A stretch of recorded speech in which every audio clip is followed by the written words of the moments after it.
Bagi kalian yang ketinggalan part pertamanya, bisa lihat di video saya sebelumnya guys. Sekarang kita lanjut ke isi film berikutnya. Gasken. Di pagi hari saat Cat akan berenang, betapa terkejutnya dia dikarenakan kedatangan cowok yang membawa kapak.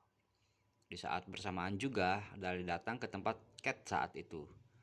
Mendengar jeritan dari Cat, Dale langsung memukul pria yang bernama Otso tanpa menanyakan nama dan keperluannya terlebih dahulu. Mendengar keributan di luar rumah, Resa pun keluar dan menghampiri mereka saat itu. Dan ternyata, pria yang membawa kapak itu adalah seorang penjaga kebun yang disewa oleh Resa. Tetapi ia lupa guys, memberitahukan kepada Kate dan Dale sebelumnya. Setelah mendengar penjelasan dari Resa, Dale pun meminta maaf kepada Otso. Resa langsung mengajak Otso untuk keliling rumah dan tempat yang akan ditinggalinya. Setelah tiba di kamar yang akan ditempatinya, Resa menanyakan dahulu kepada Otso tentang status dan arti dari namanya guys. Malam hari pun tiba. Cat, Dale, Resa, dan ayahnya Cat berkumpul di tempat makan untuk membahas bisnis dan pernikahannya antara Dale dan Cat. Sekaligus memberitahukan kepada Dale bahwa Resa sedang hamil saat itu. Mendengar ucapan dari ayahnya Cat pun langsung terkejut dan meninggalkan tempat makan dan pergi ke taman untuk menenangkan diri guys. Saat di taman, Cat didatangi Otso dan diberikan bunga saat itu. Mereka pun mulai mengobrol dan menanyakan kepada Otso, kenapa memilih pekerjaannya sebagai tukang kebun dan mengurus bunga? Setelah mendengar penjelasan dari Otso, Cat jadi teringat kepada almarhum ibunya, dikarenakan ibunya Cat senang merawat bunga sama seperti halnya Otso.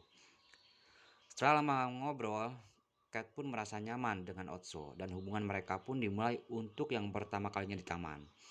Tetapi sayangnya hubungan mereka terlihat oleh Resa yang merupakan calon ibu baru Cat dari jendela rumahnya guys. Di pagi hari saat Resa sedang minum teh sambil menelpon temannya, ia melihat Otso sedang memotong sekaligus merapikan tanaman yang posisinya tepat di belakangnya guys. Setelah kejadian itu, tiba-tiba Resa berada di kamar Otso tanpa Otso ketahui sebelumnya. Dan hubungan mereka pun untuk yang pertama kalinya terjadi di sana.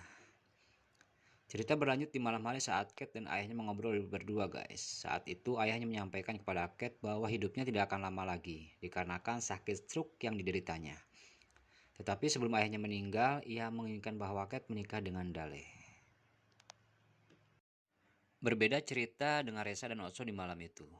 Resa berkunjung ke kamarnya Otso untuk memberikan hadiah dan merencanakan untuk menjebak Cat dengan cara merekamnya saat mereka melakukan hubungan dengan handphone yang diberikan oleh Resa kepada Otso waktu itu. Meski sebelumnya Otso menolak, tetapi akhirnya Otso pun mau melakukannya dikarenakan dia diancam oleh Resa guys. Setelah obrolan mereka selesai, Otso dan Resa pun kembali melakukan hubungannya. Tidak sampai di situ. Setelah Otso dan Resa melakukan hubungan, Cat datang menemui Otso di malam itu. Meski sebelumnya ia menemui Dale untuk menolak cintanya dikarenakan ia menyukai Otso.